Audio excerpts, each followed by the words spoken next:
22 साल पहले आतंकियों ने संसद पर हमले को अंजाम दिया था। हमले से सबक लेते हुए संसद की सुरक्षा को चाक चौबंद किया गया। सुरक्षा को लेकर नए इंतजाम हुए। दावा यह कि बिना इजाजत परिंदा पर नहीं मार सकता, लेकिन दावों से इतर ललित गैंग ने संसद के सुरक्षा चक्रव्यूह को भेद दिया। संसद की सुरक्षा में लगी सेंध पर आज तक के विशेष कार्यक्रम एजेंडा में गृह मंत्री अमित शाह ने बड़ा बयान दिया है।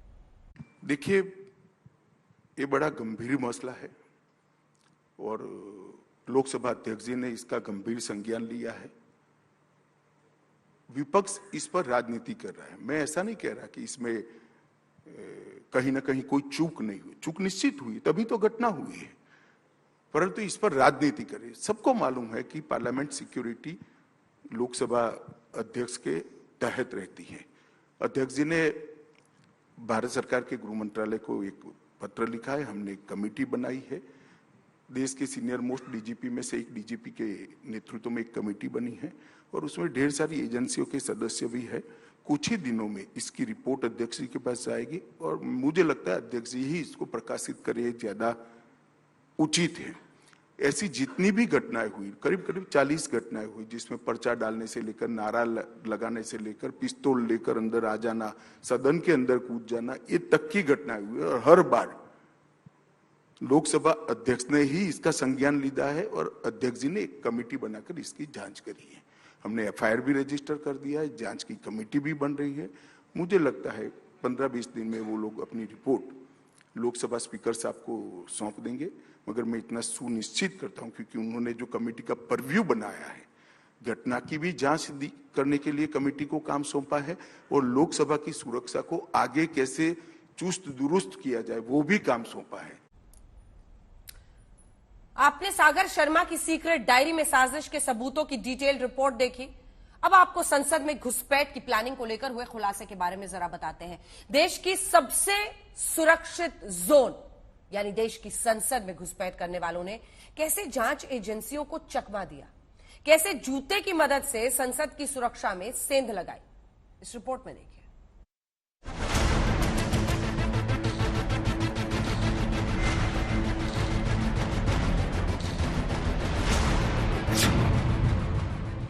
तीन लेयर का अभेद्य सुरक्षा चक्रव्यूह।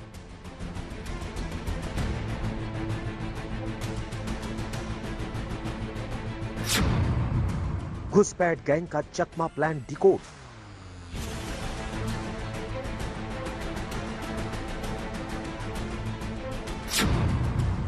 जूते वाली साजिश का एक एक सच।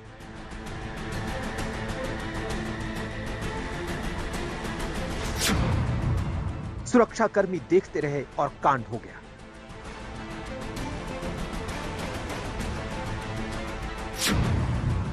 मास्टरमाइंड ललित की मंडली का प्लान।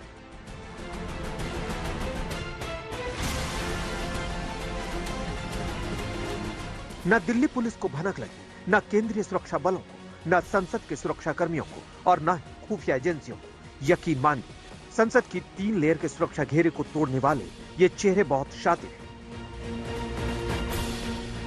अगर ललित की मंडली सुरक्षा एजेंसियों की आंखों में धूल झोंकने में कामयाब रही तो उसके पीछे घुसपैठ की फुल प्रूफ प्लानिंग है। सरल शब्दों में समझे तो सुरक्षा एजेंसियों की सोच से कहीं आगे की सोच इन चेहरों ने अपनाई। ऐसा क्यों? सबसे पहले ये समझिए।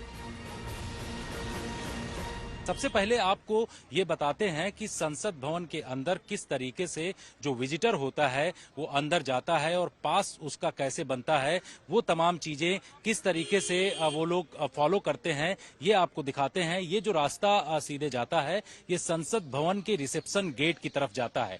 रिसेप्शन गेट से सीधे होते हुए उनको रिसेप्शन तक पहुंचना होता है। उससे पहले सिक्योरिटी के तमाम चेकिंग होते हैं। यहाँ पर आप देखिए कि सुरक्षा से जुड़े हुए जो जवान हैं वो यहाँ पर मौजूद रहते हैं। सबसे पहले बाहर दिल्ली पुलिस के जवान मौजूद रहते हैं। इसके साथ साथ पार्लियामेंट सिक्योरिटी भी होती है। अंदर जो है सीआरपीएफ की सिक्योरिटी होती है। 3 लेयर सुरक्षा होती है। उसके बाद जो रिसेप्शन होता है वहां पर जिसको विजिटर पास बनवाना होता है वो वहां पर पहुंचता है। संसद घुसपैठ कांड की एफआईआर में चौंकाने वाला तथ्य दुनिया के सामने आया। दरअसल संसद के सुरक्षा घेरे को तोड़ने के लिए ललित एंड कंपनी ने फुल प्रूफ प्लान बनाया। साजिशकर्ताओं के लिए सबसे बड़ा टास्क था संसद के अंदर बिना रोक टोक पहुंचना। आरोपियों के बीच मीटिंग हुई और संसद के अंदर पहुंचने के रास्तों को लेकर चर्चा हुई और ये तय हुआ कि विजिटर पास के जरिए संसद के अंदर दाखिल होंगे। आरोपी ललित ने इसका जिम्मा 2 आरोपियों को दिया। पहले तय हुआ कि संसद के अंदर कैसे जाएंगे, उसके बाद आगे की प्लानिंग को लेकर मीटिंग हुई। तय हुआ कि संसद के अंदर कलर स्मोक का इस्तेमाल किया जाना है, लेकिन संसद के अंदर कलर स्मोक कैसे जाएगा, इसके लिए 2 आरोपियों ने संसद की रेकी शुरू की। सागर और मनोरंजन ने संसद की रेकी अलग अलग वक्त पर की थी और साफ तौर से जिस तरीके से विजिटर्स जाते हैं, ऐसे जब वह अंदर गए उन्होंने ये देखा कि जूते को चेक नहीं किया जा रहा है और इस रेकी से इस बात की पुष्टि हो गई थी।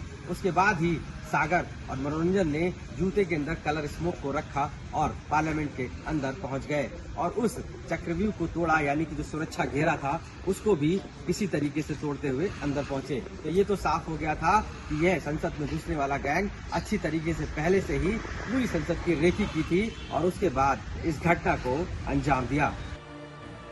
दोनों ने मुंबई से 2 जोड़ी नए जूते और 6 स्मोक कैन खरीदे थे। सारा सामान लेकर वो गुरुग्राम आए। जूते में एड़ी की तरफ से बड़ा होल किया ताकि स्मोक कैन को छिपाया जा सके। प्लान के तहत सागर ने जूते के बाईं ओर सुराख करके कलर स्मोक छिपाया। ठीक ऐसे ही मनोरंजन ने भी जूते में बाईं तरफ सुराख कर कलर स्मोक छिपाया। सुरक्षा कर्मियों को शक न हो, लिहाजा स्पोर्ट शूज की सोल को मोटा किया गया। इसी प्लान के जरिए दोनों अपनी साजिश को अंजाम देने में कामयाब रहे। जूते में साजिश का कलर स्मोक छुपाकर सागर और मनोरंजन 13 दिसंबर को संसद के अंदर दाखिल होते हैं। वो ये जानते थे कि संसद हमले की 22वीं बरसी की वजह से सुरक्षा व्यवस्था पुख्ता होगी, लेकिन सागर और मनोरंजन की साजिश ऐसी थी कि संसद की सुरक्षा के दावे धरे के धरे रह गए। शुरुआती जांच में दिल्ली पुलिस की स्पेशल सेल को साजिश से जुड़े अहम सबूत मिले। आरोपियों की रिमांड एप्लीकेशन में स्पेशल सेल ने कोर्ट से अहम जानकारी शेयर की है। दरअसल ललित एंड कंपनी का प्लान था देश में अराजकता फैलाकर सरकार से अपनी मांगों को मनवाना। अब दिल्ली पुलिस की स्पेशल सेल आरोपियों से पूछताछ कर एक-एक राज उगलवाने में जुट गई है।